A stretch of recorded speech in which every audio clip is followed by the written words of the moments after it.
Assalamualaikum. Isra Miraj guys. Kita OTW ke masjid. Petang guys, sama sawi anu.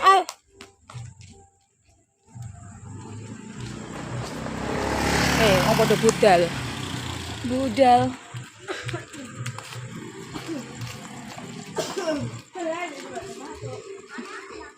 Abang sudah duluan.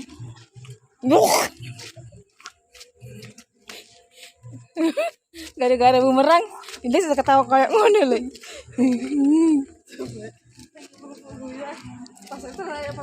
Wah, OTW wah. Ayo. Iki omai bosku guys. Iki omai bosku. Aku tuh mangkat. Maulitan.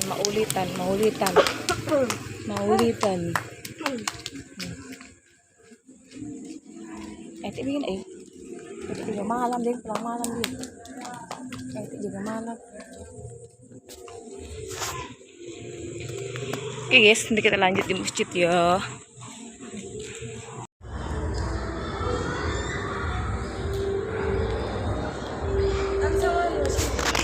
Sampai masjid guys. Ini masjid belum mulai ya guys, belum mulai. Kita sama Besti dulur.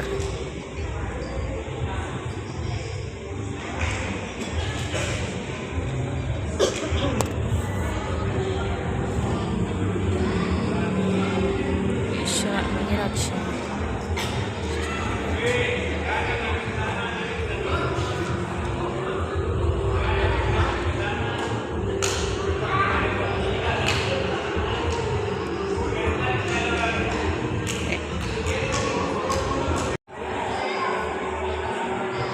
Nggak foto ndak?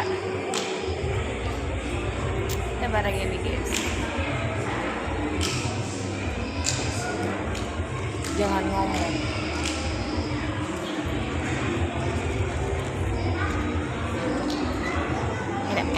Enek manten kono guys. Jadi nek suara musik.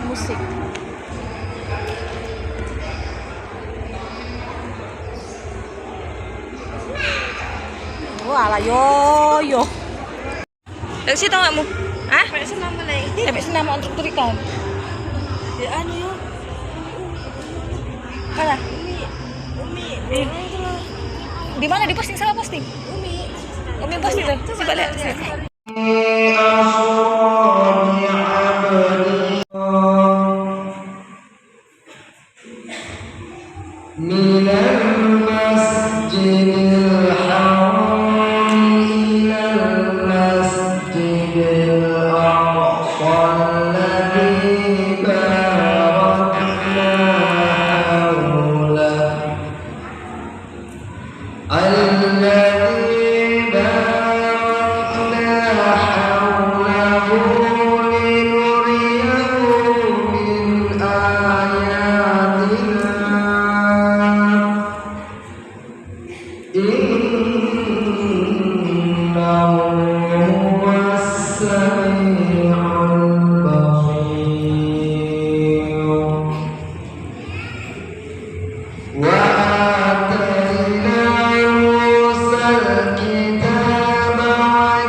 Setiap ceramah-ceramah agama kita selalu diajarkan, kita diingatkan untuk bersyukur atas nikmat yang Allah berikan kepada kita semua.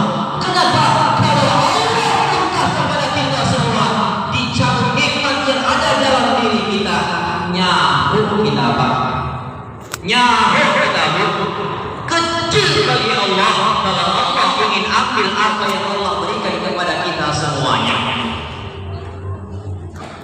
Maka hikmah yang pertama malam Isra dan Mi'raj ini, informasi terakhir itu meletakkan batu pertama sekaligus batu terakhir. Kenapa demikian? Karena pengurusnya cekcok. terlalu banyak saran tapi tidak ada implementasi. Kan kalau kita bicara masjid itu kan dekat-dekatnya dengan Rasulullah. Kalau kita bicara Rasulullah selalu saja ada yang namanya Abu Lahab. Maka pengurus masjid harus kuat dikritik, harus kuat diprotes, karena begitulah jamaah terlalu banyak maunya.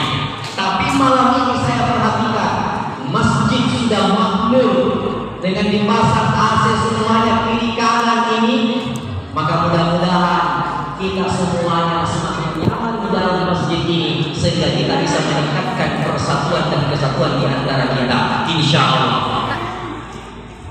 Ini Isra, Rasul berjalan itu sebagaimana yang kita dengarkan semuanya dan yang kita pahami. Rasul melihat sekelompok manusia memukulkan kepalanya. Ketika kepalanya hancur disempurnakan kembali oleh Allah, dia hancurkan lagi, diantuk-antukkan kepalanya sampai hancur terus menerus. Itu yang dilihat Rasulullah dalam perjalanannya. Maka Rasul bertanya, siapa Jibril itu? Kata Jibril, itulah manusia yang terlalu berat kepalanya dalam sujud kepada Allah Subhanahu wa Ta'ala. Gambaran orang yang baik dan halal, tapi dia pilih bangkai. Rasul lanjutkan perjalanannya. Dia cium aroma yang begitu wangi. Ternyata yang dilewati ada makam. Terus Rasul bertanya, makamnya siapa ini Jibril? Kenapa begitu wangi? Kata Jibril, itu makamnya Masita. Siapa dia Jibril? Masita itu pendayang-dayangnya anaknya Fir'aun. Rasul semakin penasaran apa yang menyebabkan wanginya tubuhnya Masita. Seperti cerita yang kita dengarkan, suami, anak, dan Masita dimasukkan dalam tubuh besar yang isinya air mendidih sehingga semuanya mereka meninggal dunia dalam keadaan syahid dengan kalimat la ilaha illallah. Apa pesannya? Mengajarkan kepada kita semua. Bahkan di setiap khutbah Jumat kita diperdengarkan kaum muslimin, wala tamutunna illa wa antum muslimun. Jangan sekali-kali mati kecuali dalam agama Islam. Ini akidah yang harus kita pertahankan sampai akhir hayat kita nanti.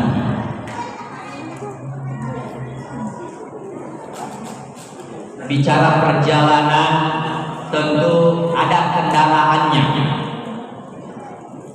Sesuai perintah Allah,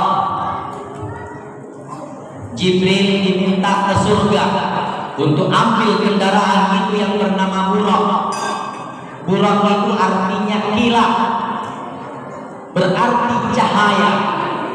Untuk menggampangkan kita memahami Buraq itu apa, maka para seniman melukiskan bahwa Buraq itu ibaratnya kuda segerani, warnanya putih, ada sayapnya, kepalanya perempuan, ada mahkota. Tapi secara hakiki bukan itu yang dimaksud. Secara hakiki kendaraan itu ada 4. Maka kalau ingin selamat di dunia bahagia di akhirat, gunakan 4 kendaraan ini. Apa itu?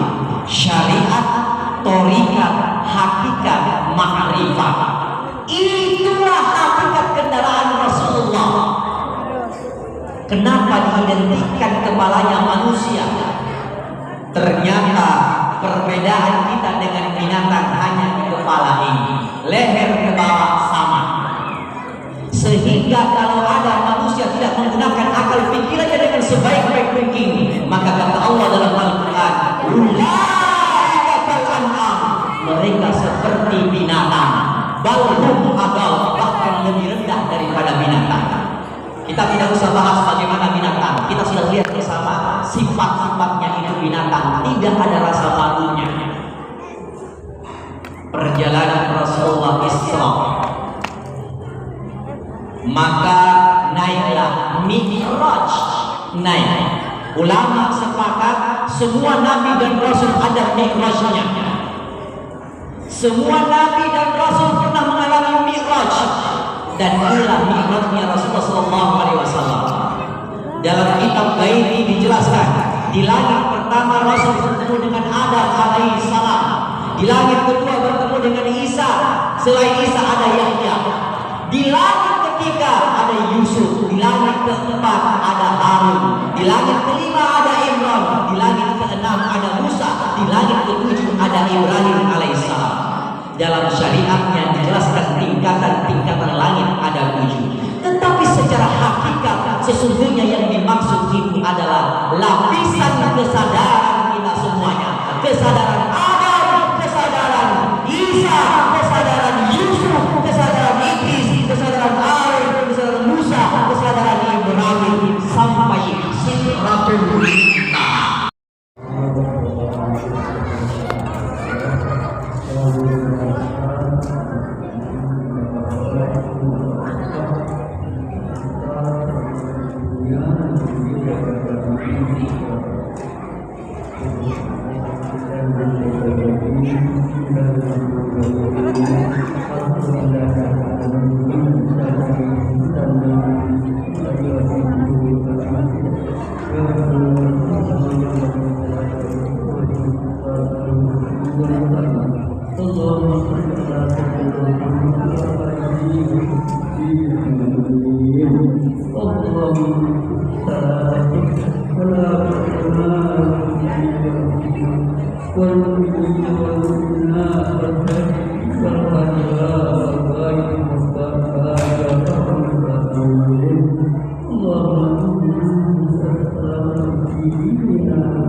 ربنا لا تزغ قلوبنا بعد إذ هديتنا وهب لنا من لدنك رحمة إنك أنت الوهاب ربنا هب لنا من أزواجنا وذرياتنا قرة أعين واجعلنا للمتقين إماما ربنا ظلمنا أنفسنا وإن لم تغفر لنا وترحمنا لنكونن من الخاسرين اللهم أجعل رحمتك وأرنا الباطل باطلا ربنا هب لنا من لدنك رحمة إنك أنت الوهاب اللهم إنا نسألك الهدى والتقى والعفاف والغنى ربنا اغفر لنا ذنوبنا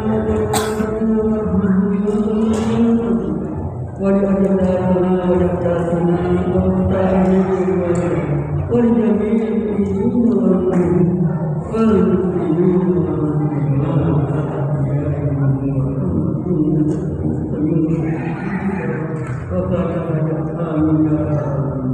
ربنا لا تخزى إلا ما تخزى وأنت تخزى اللهم ربنا آتنا في الدنيا حسنة وفي الآخرة حسنة وقنا عذاب النار وصلى الله على محمد وعلى آله وصحبه سبحان ربك رب العزة عما يصفون وسلام على المرسلين والحمد لله رب العالمين.